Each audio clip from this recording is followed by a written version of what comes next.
Hoy hablaremos sobre edición genética.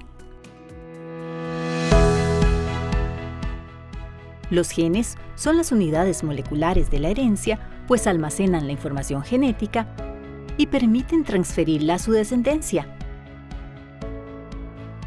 Pero nos encontramos frente a modernas técnicas biológicas capaces de modificar el genoma de cualquier célula. La edición del genoma o edición genética es un grupo de tecnologías que brindan a los científicos la posibilidad de cambiar el ADN de un organismo. Estas tecnologías permiten agregar, quitar o alterar material genético en algunos lugares del genoma. Y existen diversos enfoques de edición genética. Uno de ellos es el conocido como CRISPR-Cas9. Esta técnica se adaptó de un sistema de edición del genoma natural que las bacterias utilizan como defensa inmunitaria. Los investigadores adaptaron esta defensa para editar el ADN. Ellos crean una pequeña pieza de ARN con una secuencia guía que se une a una secuencia objetivo específica de ADN de una célula. La edición del genoma es de gran interés en la prevención y tratamiento de enfermedades humanas, pero también surge una serie de desafíos y preocupaciones éticas en torno a la edición genética. Y para conocer más sobre este tema, nos acompaña la máster Paula Pedrosa Rodríguez, investigadora del Instituto de Investigaciones en Salud, INISA, de la Universidad de Costa Rica.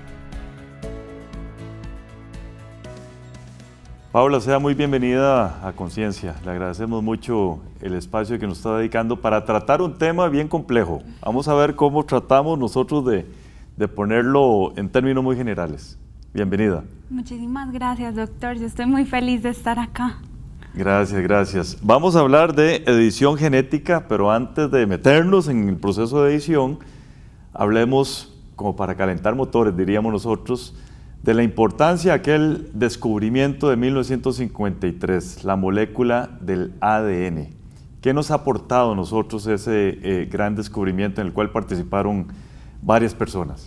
Bueno, es un descubrimiento demasiado importante, empezando porque voy a hablar un poquito de la historia brevemente. Rosalind Franklin fue la que... Quien no recibió el premio Nobel. Exactamente, eso es, hay que hacer mucho énfasis en eso, porque gracias a los patrones que ella descubrió con las fotografías de difracción de rayos X, se pudo ver la estructura de la molécula. Ya luego, a partir de eso, se pudo modelar matemáticamente a nivel computacional, que fueron Watson y Crick los que hicieron el modelaje, pero no lo hubieran podido hacer sin la evidencia.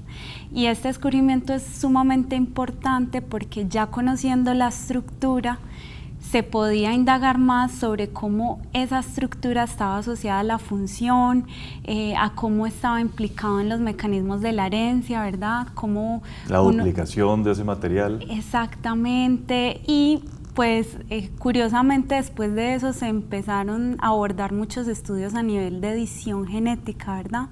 Que entendamos edición genética como la posibilidad de manipular ese material genético para hacer cambios en él, en organismos.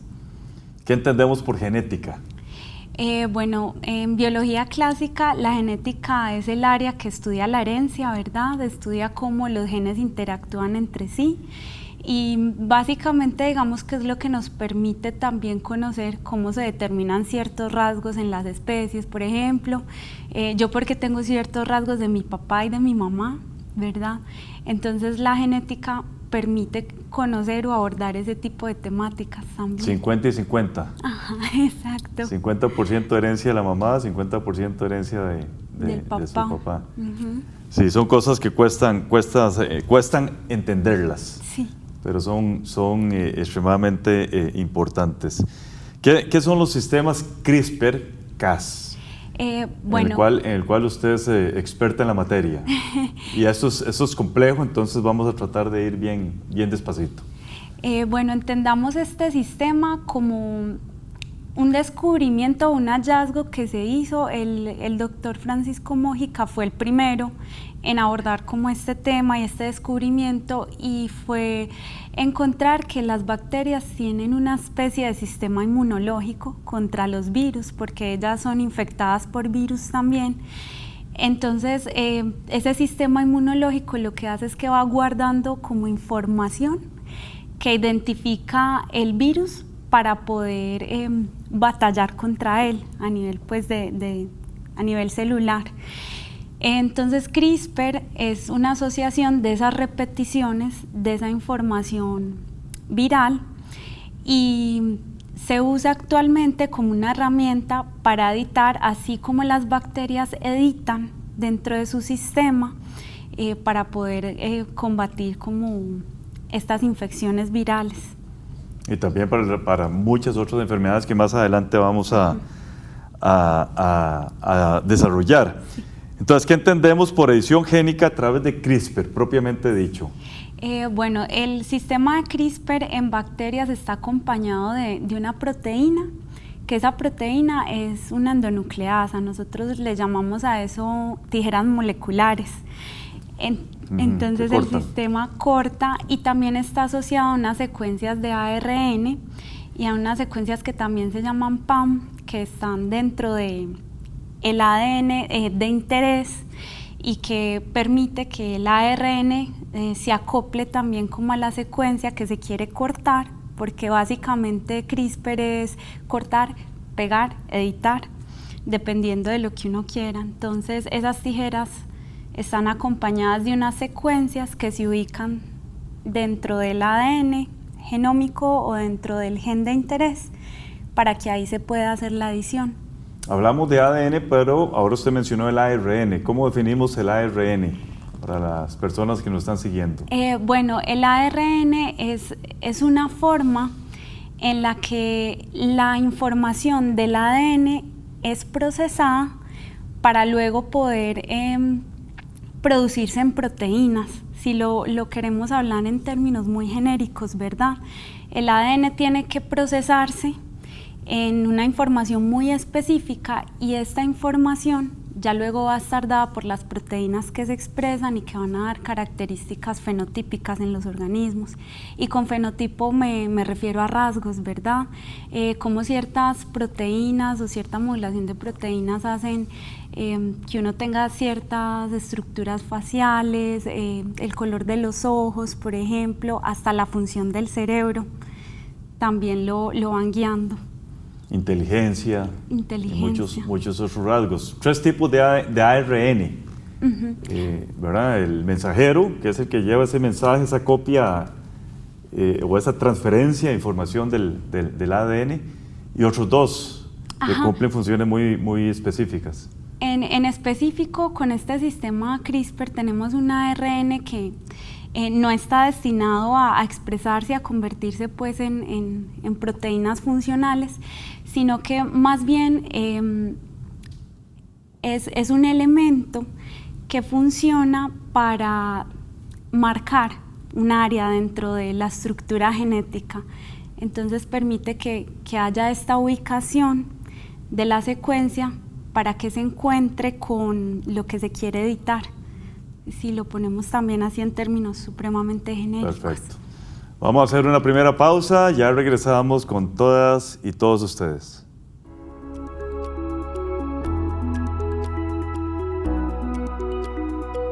Gracias al trabajo de investigación científica internacional llamado Proyecto Genoma Humano, se logró identificar la mayor parte de los 20.000 genes que conforman el ADN de un humano.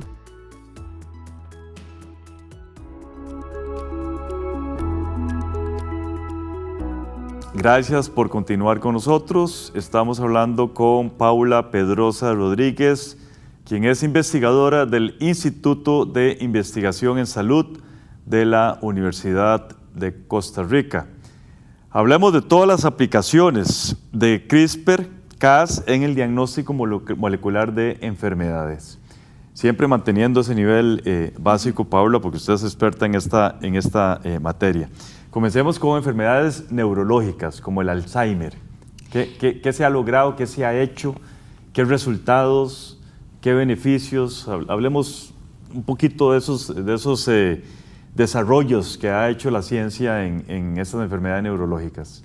Bueno, el tema del Alzheimer a mí me encanta hablarlo porque también me gusta traer a colación una historia que hay específicamente en mi país natal, ¿verdad? En Antioquia, de donde yo vengo. Colombia. En Colombia, sí. Cuéntenos esa historia.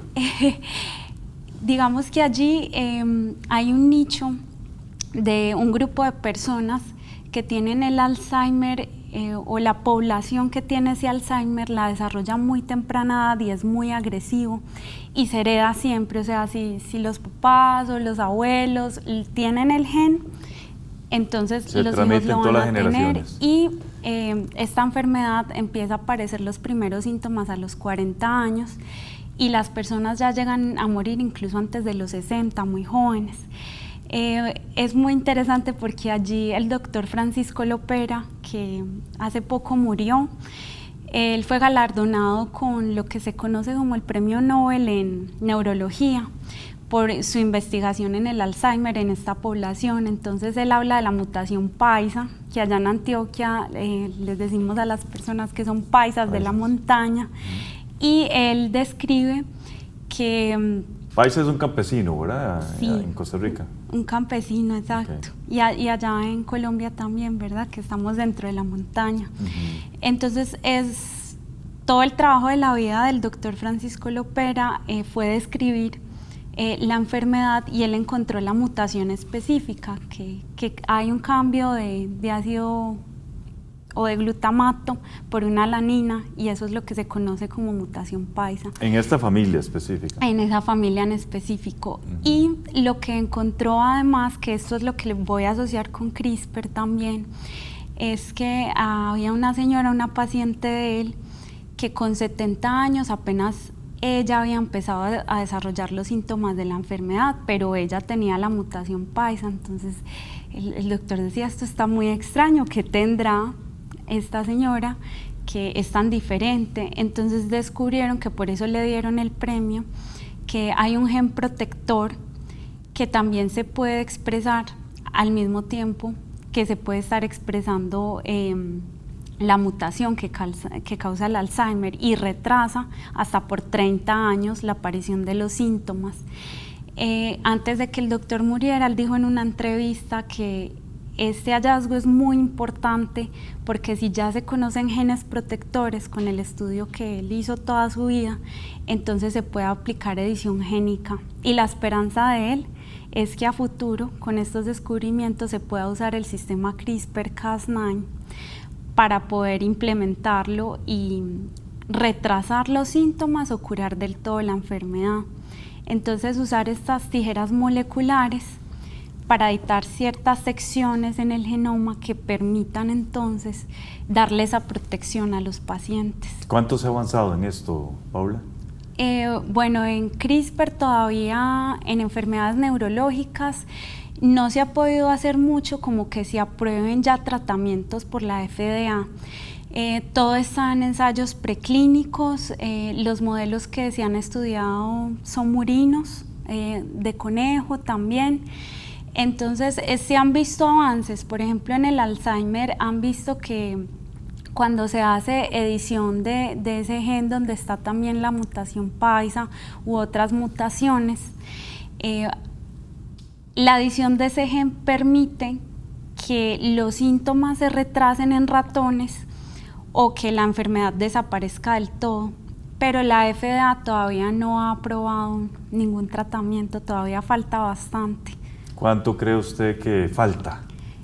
Yo diría que con los avances tecnológicos que tenemos y ya con toda la ayuda de la inteligencia artificial y esto, yo podría ver que en unos 20, 30 años pudiese ser. Estamos en pañales. Estamos en pañales. Volvamos a esta enfermedad en esta familia en particular. ¿Cuántas generaciones tenemos en esta familia?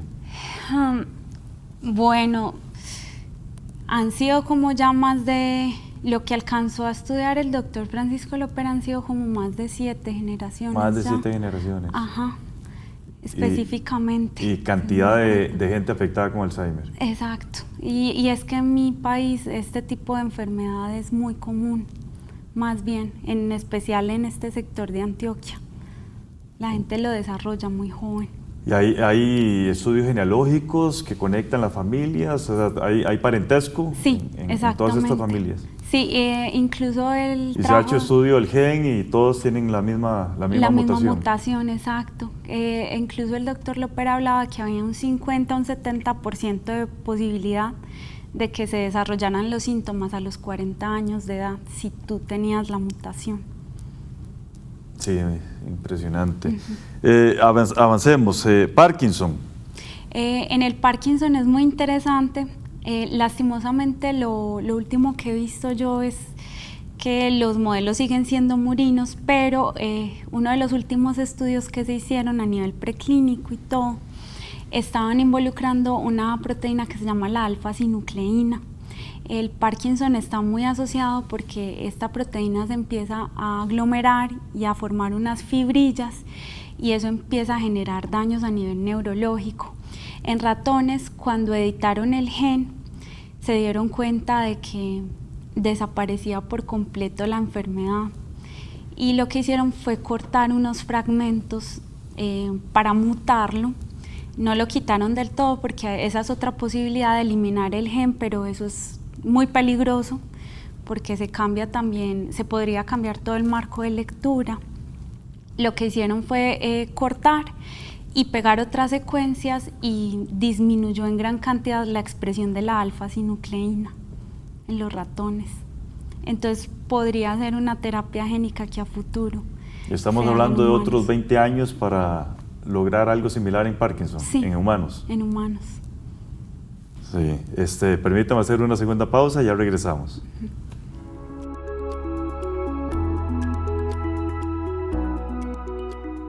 En el 2017, un hombre de 44 años, afectado por el síndrome de Hunter, fue la primera persona en recibir un tratamiento de edición genética diseñado para modificar sus células.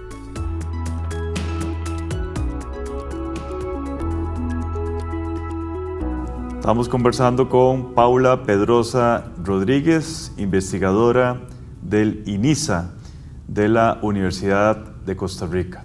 Hablemos del síndrome de Down. ¿Qué es capaz esta tecnología con el síndrome de Down? Bueno, igual como les contaba anteriormente sobre los modelos que se han estudiado en ratones, también se ha estudiado y se ha visto que se puede eliminar casi que por completo la aparición de este fenotipo. Lo que se ha hecho con CRISPR y es demasiado hermoso pensar en cómo una tecnología tan sencilla pueda tener aplicaciones de tan alto impacto, ser tan económica y ser, digamos, también tan fácil, entre comillas, de ejecutar, porque lo que uno tiene que hacer solamente es pedir estas secuencias de ARN, que yo les hablaba que eran unos elementos que permitían ubicar la región que uno quiere editar. Tienes luego las tijeras, que son estas endonucleasas o la Cas9, y ya tienes todo tu sistema para en ratones también hacerlo, o en humanos a futuro podría ser, para editar estos genes específicos o estos sectores específicos que están desencadenando la enfermedad. Entonces con síndrome de Down también se ha visto que esta discapacidad mental disminuye en los ratones con estudios que han hecho también a nivel de comportamiento y la edición genética que han hecho ha sido en los embriones, ¿verdad? Todavía falta mucho y para que esto también se llegue a probar en estudios clínicos creo que mucho más porque la edición ya tendría que ser también a nivel embrionario y es mucho más complejo por cuestiones éticas. Pero creo que en términos de estudio como tal del concepto, ya hay bastantes avances. Usted escribió un libro a propósito de edición genética. ¿Esto fue parte de una tesis suya o coméntenos cómo nace la idea de este libro, Paula, por favor? Bueno, yo estaba haciendo mi maestría en la Universidad CES de Colombia. Y durante ese inicio de la maestría... ¿Qué significa CES, perdón? Centro de Estudios en Salud. De Estudios en Salud, de la Universidad de Antioquia. Fue fundada por profesores de la Universidad de Antioquia. Perfecto. La universidad se enfoca mucho en medicina, también en biología, y la maestría que yo estaba cursando allá es en ciencias biológicas. Yo ya soy magíster pues de allá, y en ese momento entramos en pandemia y solamente empezamos a trabajar con detección del virus SARS-CoV. También empezamos a trabajar en un proyecto con la Universidad de Costa Rica para producir los antígenos del virus y poder hacer un estudio a nivel nacional en Colombia para detectar anticuerpos de este virus. Y digamos que durante ese proceso también con todos estos proyectos me sugirieron por qué no trabajamos un poco con CRISPR, y empezamos a realizar un protocolo para poder editar genes en fibroblastos de vacas, para que estas vacas tengan un poco más de masa muscular, ¿verdad? Porque en Antioquia hay mucha ganadería, y si se pudiesen tener vacas con una mayor cantidad de masa muscular y disminuir la cantidad de vacas para poder, digamos, abastecer las necesidades de la región, sería mucho mejor. Entonces yo, para poder entender bien esto, dije, ¿por qué no hacer una profundización sobre el tema y empezar a escribir una revisión corta? Entonces me fui en esto para poder entender realmente a fondo la tecnología y luego poder implementarla. Básicamente es una revisión bibliográfica extraordinaria. Gracias, doctor. Sí. ¿Cuándo lo escribió usted? ¿Qué fecha tiene este libro? Bueno, la fecha de publicación realmente es del año pasado, del 2023, pero yo lo empecé a escribir en el 2020. Claro, claro, bueno. Una excelente fuente para aprender un poquito de edición. ¿Se pueden utilizar el sistema CRISPR en la detección de virus? Tipo COVID-19, por ejemplo. Sí, de hecho, cuando surgió todo esto de la pandemia, se empezaron a hacer muchos cuestionamientos sobre cómo vamos a hacer la detección del virus, sabiendo que está en todas partes y no todos los laboratorios tienen personal especializado para poder hacer los análisis correspondientes a las técnicas de PCR, ni todos los laboratorios pueden contar con los equipos. Yo recuerdo que en mi país pedían que fuera incluso con sondas que se hiciera la detección, y eso es muy costoso. En cambio, el sistema CRISPR es mucho más barato. Entonces, lo que se ha hecho para detectar COVID y otros tipos de virus es que se marca la tijera molecular para verse con fluorescencia. Entonces, cada vez que la tijera molecular corta, hay una señal de fluorescencia. O en otros casos, para que sea mucho más barato y no requiera de ningún equipo de laboratorio, sino de una reacción en la que tú a ojo puedas identificar si hay o no hay muestra del virus, es que la tijera molecular empieza a hacer cortes en las secciones que uno le determina que van a ser específicas del virus, y tú pones eso en una reacción de Touhou, no sé si lo pronuncio bien, y si hay color, significa que en esa muestra no hay virus, pero si no hay color, significa que sí, porque la reacción toma coloración con secuencias completas del material viral. ¿En cáncer? En cáncer también se está usando bastante para modificar células del sistema inmune, por ejemplo, que vayan a eliminar células cancerígenas. Se está usando mucho con inmunoterapia, modificación de células natural killer, por ejemplo, para que sean mucho más eficientes a la hora de eliminar estas células. Y también se ha visto si se podría hacer desde línea germinal modificaciones en médula ósea para poder también cambiar cómo el sistema inmune puede modular este tipo de células. Buenísimo. Paula, muchísimas gracias y desde luego muchos éxitos en sus investigaciones. Muchas gracias, doctor. Agradecemos muchísimo la invitación. Gracias a todas y todos ustedes. Continúen con la programación de Canal 15 UCR, no sin antes ver nuestro segmento Conceptos. Hola, les doy la bienvenida a Conceptos. Soy Catalina Lao y voy a definir y poner en contexto algunas de las palabras que se dijeron en el programa. Por ejemplo, lo que se dijo aquí. Que los modelos siguen siendo murinos, pero uno de los... La palabra murino designa todo ejemplar o especie perteneciente a la familia de roedores, del que forma parte las ratas y ratones. La investigadora utiliza este concepto cuando se refiere a los modelos animales que se usan para realizar las investigaciones clínicas que se utilizan en enfermedades como el Parkinson. También voy a definir la siguiente palabra. Estaban involucrando una proteína que se llama la alfa-sinucleína.